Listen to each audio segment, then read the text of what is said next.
Am I audible? Audible? Awesome. All right, we talked about how do we move data from various storage systems with our partners, with our services, and how do I get the data in the cloud? But what we do with the data, how the data is being utilized, how the data is being protected. So this session is all going to be about data protection, data privacy, and how AI is changing that landscape as well. So with that, we'll start our panel. And my first question to you, Kuldeep, since you're the closest. So my first question to Kuldeep, you're a gaming company, and every user that comes on your platform, they have user, let's say, as an entity, they have a behavior. Every user have a different behavior. There's a pattern. That means every click, every movement is a data. So you capture a lot of user behavior data, and that's now how do we apply the privacy to this kind of a data at such a scale? I hope that I'm audible. Am I audible? No, Mike? Hello? Is it working? Am I audible? Let me get a different mic. So thumbs up. Thanks, Lalit. A great question. And yeah, we are a gaming company, and one of the core thing we look at the gameplay of the users, and we are one of the very first company who started on the gaming side, who started using AI ML data science to look at the user behavior. Yeah, but from the privacy aspect, a bit louder. Is that better now? Okay. So from the privacy aspect, we still rely on the core principle of privacy.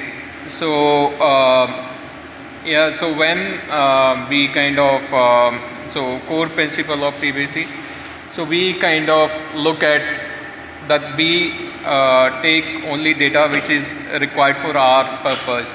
So the purpose limitation we kind of take care very seriously. So very first thing. Second thing, we look at data minimization. So we are only taking the data which are required for our business purposes. And the third, which we take very seriously, the consent. So we process, or we kind of process data which is according to the consent of the players or the users. So these are the core principles which we look at while taking any data and processing any data. So whether this is for our business operations or whether it is for our AI ML operations. So ultimately it's kind of give a personalized experience to the players, not to kind of misuse their data. And the fourth core principle for me is also a data security. So those are the things we take it very seriously at org level, and we make sure those are following very diligently, and we make sure we audit those things as well. So nothing is kind of loosened up, and all things are kind of followed across the organization, and we take data governance very seriously. Okay. Well, you talked about data minimization. Yep. Now, to the audience, I'd just like to go back to the audience for a moment. There's also a dual responsibility. We are also responsible for what we are sharing. And I ask a very simple question to the room right now. When you check in a hotel, which ID proof that you produce? Government has already said that Aadhaar is a PII data and you should not be giving that. Right? So what's the other identity that we carry always with ourselves? Sorry? You just cracked it. So the other thing that we carry is driving license, but what you said is a voter ID card. Voter ID card is the safest, just for everyone, a tip for everyone. carry your voter ID card because it does not link to any of your financial data today. If you carry a driving license, what's the risk with the driving license? Anyone?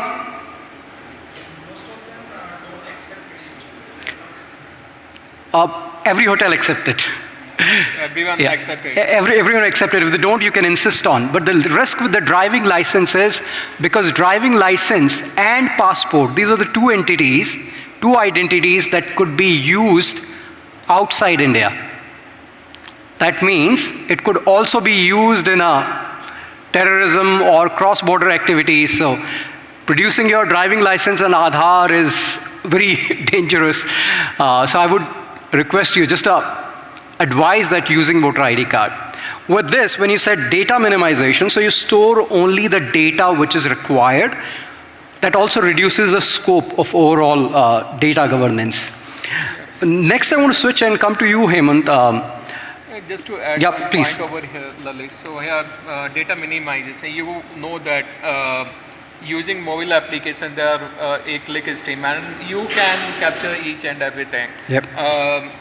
All the apps sitting on the mobile devices, but we take it very seriously that we are only capturing the data which are required for our purposes, not to kind of capture the user behavior for the any other applications, which can be kind of misused, and many of the players, many of the companies, they kind of misuse that, and they kind of use that data to look at what is the user behavior in context of the other services, which is one of the key risk for the user. So we look from the user perspective.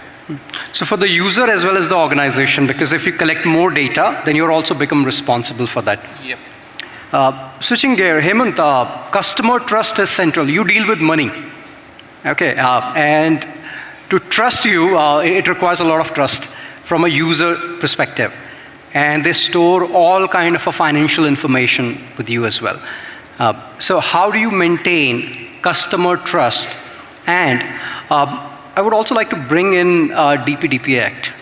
So how do you deal with that, and what are the practices that you've deployed in your organization? Thanks, Lalit.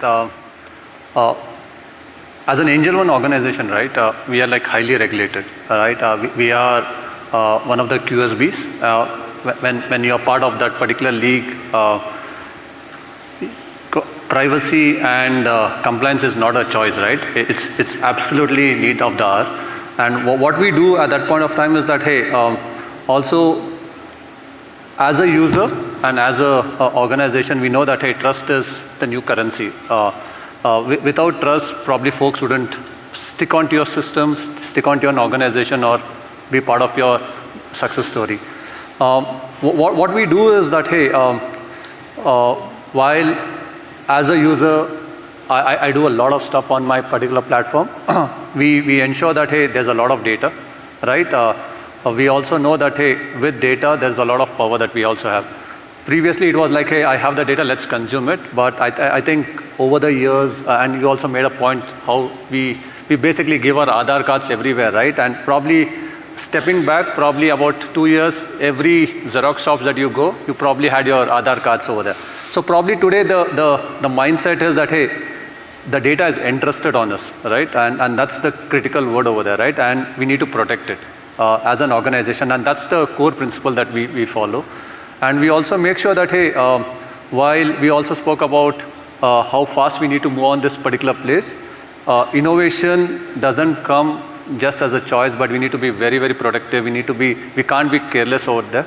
We need to ensure that, hey, we have a huge responsibility. We need to be transparent, and we need to be accountable for that. Yeah. Thanks, Hemanth. So now coming to you, Mahesh. Varonis have a different thought process about cybersecurity. You're a data-centric cybersecurity. One, how that's different from other cybersecurity players, and how do you help with privacy and security of data? Yeah, I mean, now, am I audible? Am I audible? Okay. So now, especially the last few years, right? I'm sure you all would agree, most attacks start with identity compromise and end with data breaches or data exfiltration. So customers have started to understand that it's not just enough to have controls around where data resides or how data is being used, but it's also around data and it follows data. Because data is now available anywhere, available for users from anywhere on any device. So with platforms like us, customers will be always, sorry, I'll just use the hand mic. Sure. Oh. Better now? Platforms like us, customers I think will be continuously able to assess their risk posture around data.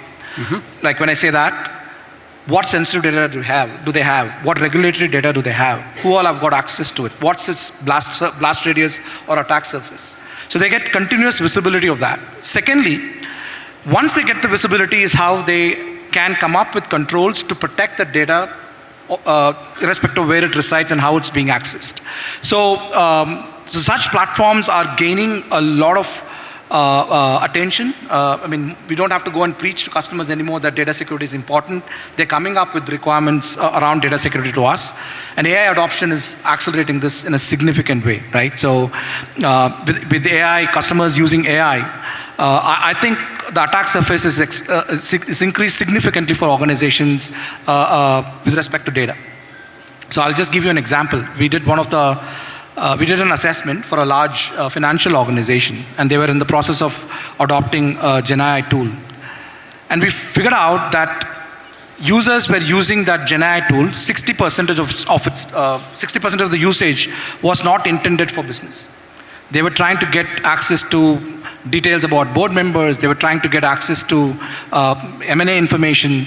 And that was a big shock for the organization. So I think if organizations focus deploying controls around data, they'll be in the best place to probably detect breaches faster and contain it.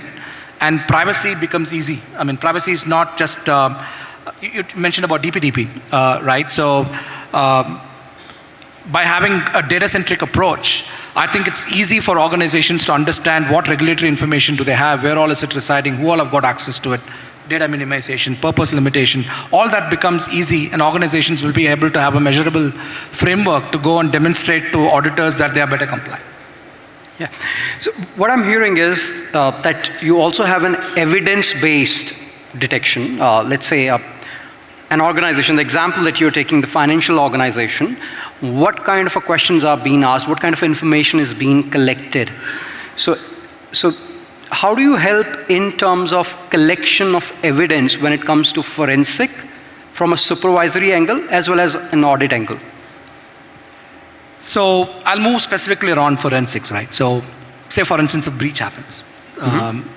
What are the things that's important for an organization? Of course, to quickly understand the root cause and contain the breach, that's very, very paramount. But once a breach happens, depending on the industry they have to report the breach and also demonstrate that there is no significant non-compliance. So it's very important to know what is that breach all about, how did the breach come in, but what data it touched, right? And that's where I think we play a significant role, right? So we'll be able to tell, since we monitor every data touch, and also map that to identities, both human and non-human. It could be even AI tools. We would be able to give organizations comprehensive evidence that this is the identity that touched this data, and this is the amount of regulatory information was available within that data, and this is how we see data getting exfiltrated. So we also have a lot of forensic firms using our tool to help minimize penalties, because maybe there is a ransomware attack, it encrypted a lot of data. But how much of regulatory data got encrypted? And it's just about encryption, or that regulatory information also got exfiltrated? So those are the level of insights that we'll be able to provide irrespective of where the data is. It could be on-prem, it could be on cloud, it could be structured, unstructured, and that's the value that we provide during forensic investigations. Yeah, unstructured data is the biggest one. I switch back to Hemanth. Hemanth, the majority of our customers here, organizations are either in a experimentation phase, demo phase with building AI capability, integrating AI within their application, which is going to touch a lot of sensitive data. Now, since you have a regulatory pressure as well, that if you build any kind of AI system, that you also need to report to regulator. And when you report to the regulator, you also need to explain how the model works, if there is a bias as well. So now, what are the preparation steps that you are taking to productionize AI? If you could help us within your organization journey, how you are preparing for that. So this is a very interesting question, right? Everybody out here probably say that, hey, I want to jump onto this particular AI bandwagon, if you want to call it that way, right? My perspective is that I'm super excited. As an organization, we are like genuinely excited about AI. But also having said that, it's also a bit of paranoid also somewhere, right? Like, hey, what's going to happen and stuff like that. If you look at AI and pre-AI, if you're looking at, hey, how we were doing it, I would look at AI saying that probably I have about a couple of more interns with my team, right? Saying, hey, if I just want to give it as an analogy. As a software engineering, it's pretty complex at the initial phase, and you have a couple of new interns joining your team and you ask them to code. Would you trust them? Probably not, right? You say that, hey, I need to probably look at each and line of the code that they write. Probably bringing that analogy over here, AI needs a vast majority of data. Can I expose all of those data to an AI system, right? It contains a lot of PII data, sensitive data. How do I trust this particular new ecosystem? The next thing that comes up in my mind is, hey, will it do what it's supposed to do?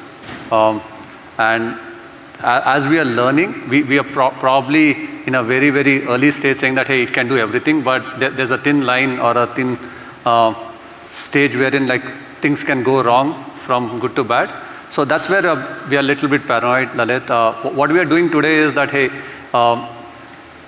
while we are a highly regulated entity, we ensure that, hey, what we do is in the guardrails of what's been defined by our regulators, right? Be it SEBI or the exchanges.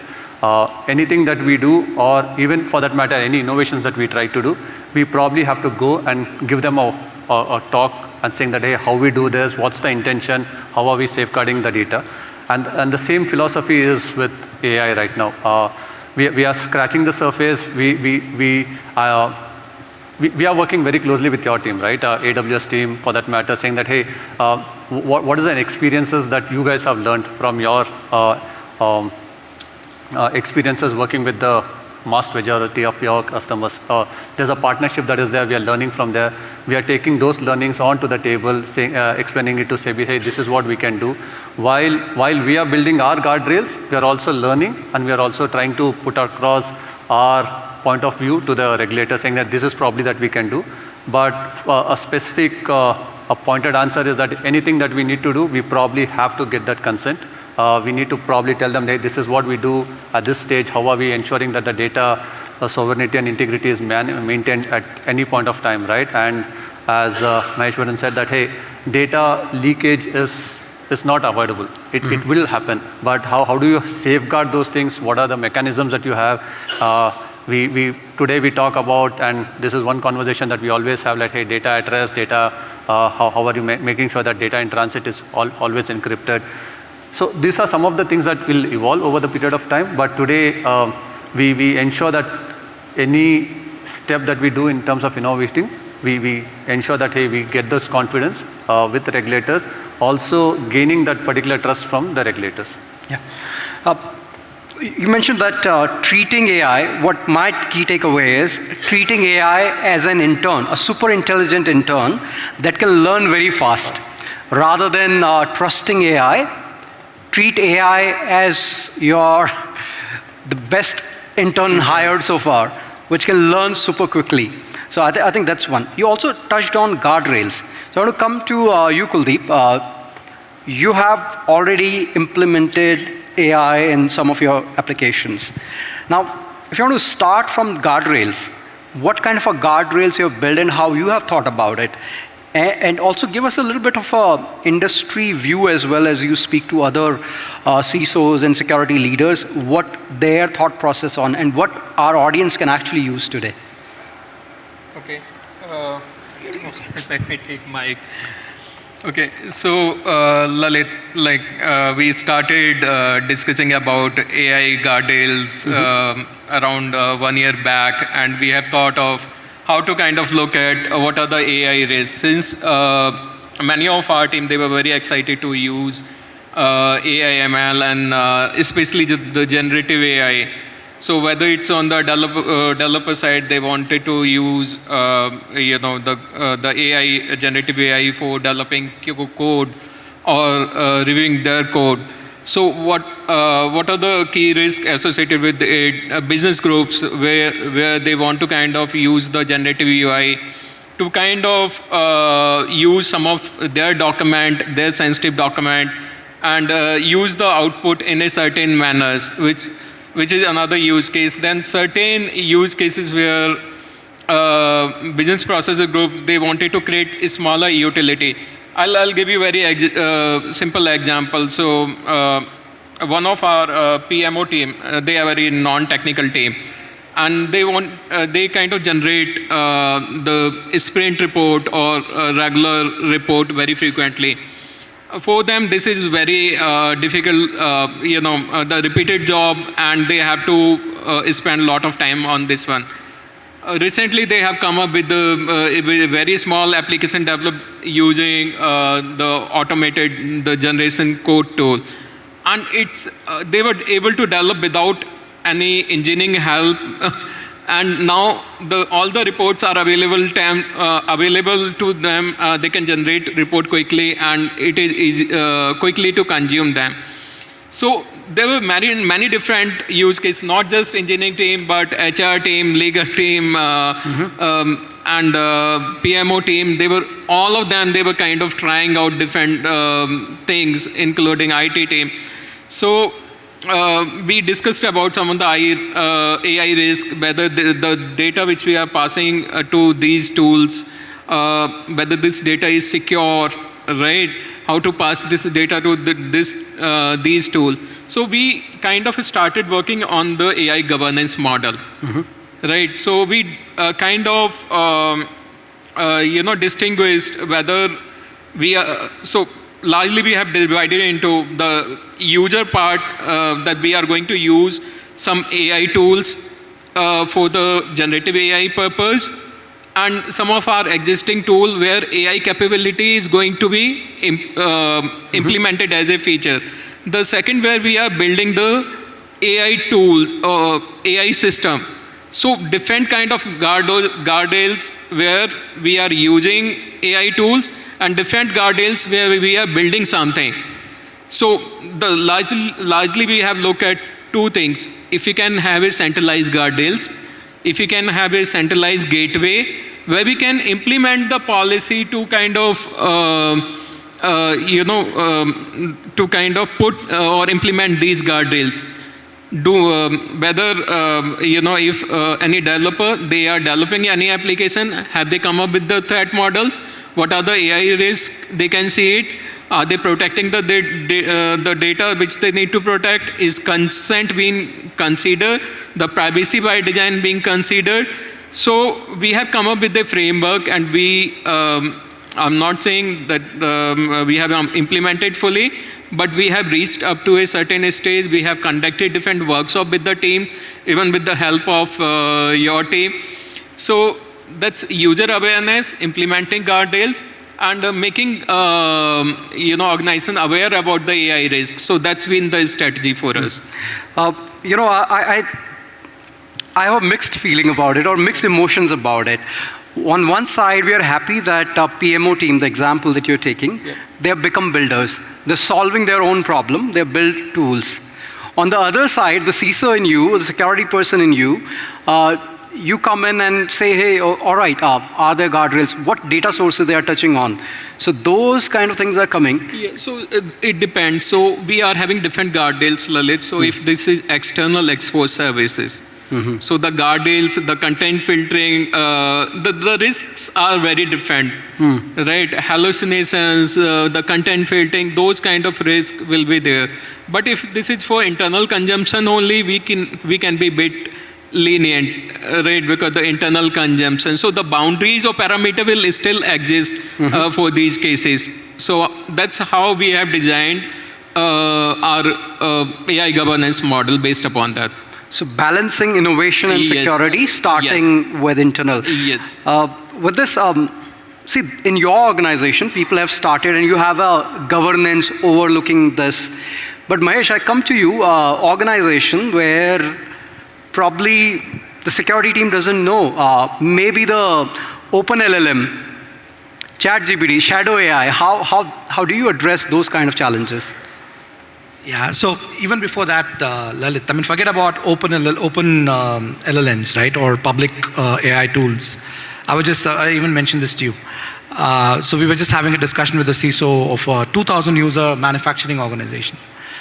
And his concern was, every business board has given budgets for every business function within the organization to embrace AI. But budgets were not given for security to secure it. Right? So everybody wants to, I mean, I think it's become a buzzword. Board wants everybody to embrace AI, become more efficient. But so the biggest concerns that I see for CISOs is, one, the adoption of shadow AI. It need not be even open. They don't even know whether businesses are using AI for achieving outcomes that they want to. So shadow AI is just not open. It's also internally used. They are buying commercial tools, building their own LLMs without security's knowledge and using it. So this, the biggest concern, I think, for security is to get that visibility, right? How is AI used? Mapping that AI tool to data assets. What data sets or data assets is that AI tool touching, right? Is it really required to touch that or not? What identities are leveraging this AI? Is it just human identities or their applications, APIs, or other AI tools which collaborate with different AI tools to touch data, right? So that's a big blind spot. So visualizing this blast radius, what we call for AI, is the biggest concern for CISOs, which we help organizations during assessments. The second part is how AI is used. Yes, people have a defined outcome. The business leaders have a defined outcome that they want to achieve by adopting AI. But is it used to achieve that outcome? So that's again a big blind spot. What models are being trained on? How our users are actually engaging with that AI tool to get those outcomes? That again is a big blind spot. And with the privacy coming in, unfortunately, technology outpaces innovation, or security also lags behind innovation, right? So considering organizations have already adopted AI and privacy regulations becoming stringent, we have now started seeing European Union coming up with an AI Act, and other geographies are following that. So it's the biggest challenge that we see for security leaders is to get that visibility, visualize that blast radius, and ensure that AI is used appropriately and doesn't bring additional risk. That we see is the biggest problems for organizations. Not just shadow AI, external open AIs, but even lack of knowledge that security teams have about how businesses are using AI internally. Yeah. So visibility, building visibility in AI systems. With this, we are at the conclusion of this. So I'll come to you, Hemanth. For all our users and consumers, our customers, friends, what one advice you have that they can implement, let's say within next 1 week or 15 days, that can make a significant difference to their security posture? This is probably like a GAN answer, right? Probably I'll pick from what Kuldeep and Mahesh use the said. mic. I think I'm audible, right, at the back? Yeah. First thing, I think probably the first tip is that, hey, security is not an afterthought, right? Previously, about 5 years back, we thought, hey, reliability was probably an afterthought. We'll write a code and we'll figure out how we want to manage it, right? So security is not an afterthought today, and privacy, of course, is not. So get your CISOs, get your compliance, get your risk into the kitchen from the day one when you're probably designing your feature, when you're probably doing a modernization. Probably CISOs, the platform teams have to be in the kitchen from the day one. We always talk about velocity. Velocity without governance is a big risk, and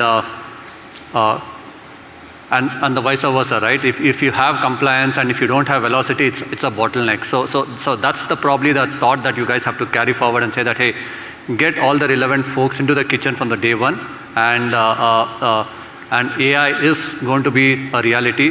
We just have to embrace it and figure out like what are the guardrails that we need to enable around us. Mahesh, what's your take? Now, like Kuldeep mentioned, right? So, sorry, Hemanth mentioned. So, AI is a reality. It's already being adopted and embraced. So, it's very, very critical for organizations to find ways to get that visibility. And look at embracing automation. How can security leaders also use AI to automate a lot of outcomes that they want to achieve from a security perspective? I think that is very, very critical. And security and privacy has to be embedded as design into AI or any innovation program.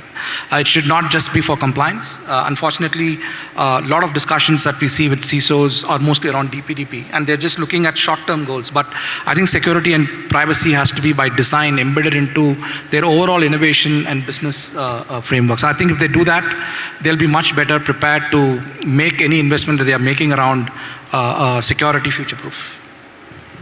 Kuldeep will.